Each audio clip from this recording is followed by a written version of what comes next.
कानी बहू। किशोरी लाल जी के बेटे राघव की शादी की बात जगह जगह चल रही थी, लेकिन किशोरी लाल जी को कोई लड़की पसंद ही नहीं आती थी। और उसकी एक ही वजह थी, किशोरी लाल जी का लालची होना।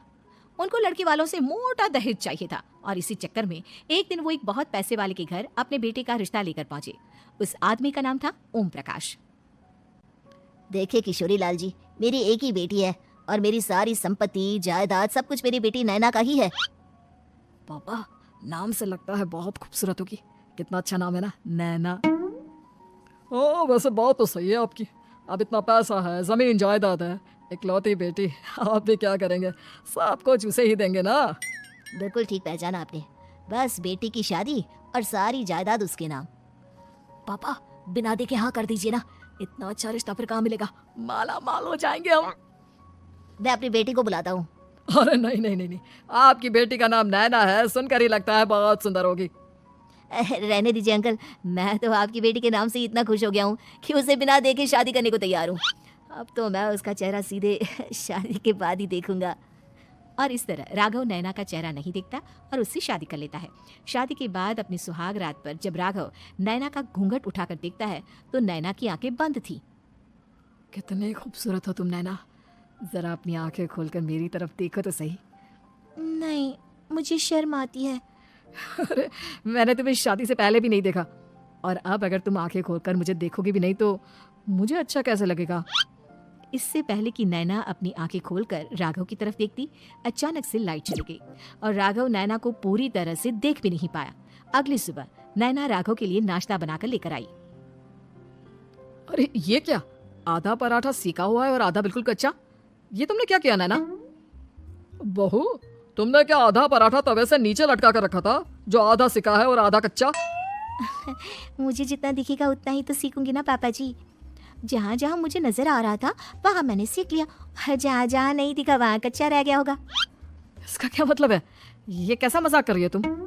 अरे बहू, तुमने इतना लंबा घूंघट क्यों लगाया हुआ है? देखो, हमारे घर में बहुओं को बेटी की तरह रखा जाता है, और फिर तुम तो इतना सारा माल लेकर आई हो। देखो, ये घूंघट डाल कर रखने की कोई जरूरत नहीं है। हाँ नैना, पापा जी ठीक कह रहे हैं, तुम तो आराम से रहो, अपना ही घर समझो। नैना अचानक से अपना घूंघट उठा लेती है। अरे ये क्या पापा, नैना की तो एक आंख फूटी हुई है। नाम से नैना, लेकिन ये तो कानी बहू निकली। मेरे साथ धोखा हुआ है, धोखा। बिना दिखाए अपनी कानी लड़की मेरे संग ब्याह दी। मुझे कानी बीवी नहीं चाहिए। मुझे अभी ओम प्रकाश जी से बात करनी पड़ेगी। आखिर उन्होंने मेरे साथ ऐसा किया क्यों? अरे आप लोगों ने ही तो पापा से कहा था कि आप लोग शादी से पहले मुझे देखना नहीं चाहते। अब मेरे पापा पर क्यों इल्जाम लगा रहे हैं? अरे लेकिन उन्हें बताना तो चाहिए था ना कि तुम कानी हो, एक आंख से तुम्हें दिखाई नहीं देता। किशोरी लाल और राघव नाराज होकर ओम प्रकाश को अपने घर बुलाते हैं। पापा जी, ये आपने क्या किया? शादी से पहले बताया क्यों नहीं कि नैना की आंखों में परेशानी है? अरे आप ही ने तो लड़की देखने से मना कर दिया था। और लेकिन आप बता तो सकते थे। आपको तो हमारी बेटी की प्रॉपर्टी चाहिए थी, वो भी पूरी की पूरी। अब क्या हुआ अगर उसे आधा दिखाई देता है? प्रॉपर्टी तो आपको पूरी मिल गई ना। अरे ये क्या बात हुई? मेरी शादी प्रॉपर्टी से नहीं, आपकी बेटी से हुई है। अब ये तो पहले सोचना चाहिए था, तब तो मेरी प्रॉपर्टी देखकर तुम्हारी जुबान लप लपा रही थी। लेकिन मैं कानी लड़की को अपनी बीवी बनाकर नहीं रख सकता। पापा कुछ करिए ना आप। हाँ करता हूँ। देखिए ओम प्रकाश जी, आप हमारे साथ ऐसा नहीं कर सकते। और तुम देखो, अगर तुमने मेरी बेटी से शादी तोड़ी ना, तो जो भी प्रॉपर्टी मैंने तुम्हें दी है वो तो पूरी की पूरी वापस ले ही लूंगा, और आधी प्रॉपर्टी तुम्हारी भी लूंगा। अरे मेरी आधी प्रॉपर्टी भला क्यों लेंगे आप? इसलिए क्योंकि मेरी बेटी को आधा नजर आता है और उसकी नजर अभी तक तुम्हारी आधी जायदाद पर ही पड़ी है। अब तुम उसे घर से निकालोगे तो कुछ तो लेकर जाएगी ना। और अगर हम आपकी बेटी को अपने घर की बहू बनाकर रखे तो? तो तुम्हारी पूरी प्रॉपर्टी तुम्हारी ही रहेगी, और जो मैंने तुम्हें दिया है ना, उसमें से बस मैं आधा लेकर जाऊंगा। अरे लेकिन अब आप अपनी दी हुई प्रॉपर्टी में से आधी वापस क्यों लेकर जाएंगे, अगर मैं आपकी बेटी को अपनी पत्नी बनाकर रखने को तैयार हूँ तो? इसलिए ताकि भविष्य में अगर तुम मेरी बेटी को धोखा दो तो उसके पास कुछ तो रहे जो पति का हो, वैसे मेरे पास तो बहुत कुछ है, लेकिन अपने पति की कोई निशानी तो उसके पास होनी चाहिए ना।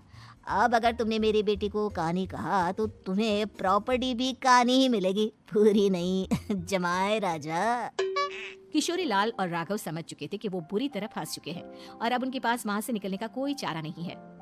अब समझ में आया ना, लालच बुरी बला होती है। एक तो तुम्हें प्रॉपर्टी मिली, ऊपर से बीवी मिली, उसमें तुम्हें नखरे भी दिखाने हैं। आए बड़ी, चुपचाप बैठो दोनों। कुछ दिनों के बाद नैना राघव की कार लेकर बाजार घूमने निकलती है और जब कार लेकर वापस आती है, अरे, ये क्या? एक तरफ से मेरी गाड़ी पूरी खराब हो चुकी है।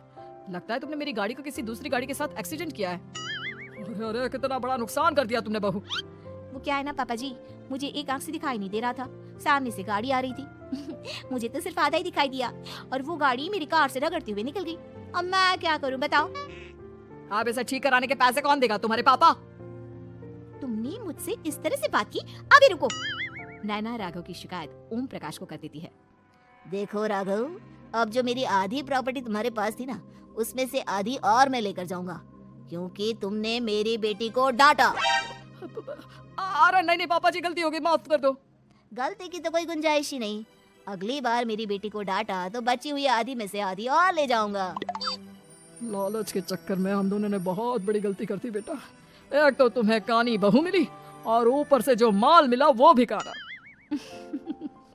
इस तरह राघव की हर एक गलती पर ओम प्रकाश उसकी प्रॉपर्टी का आधा आधा हिस्सा लेकर अपना सारा माल वापस ले गया और राघव को कानी बीवी से काम चलाना पड़ा। भाई लालच वाकई में बुरी बला है।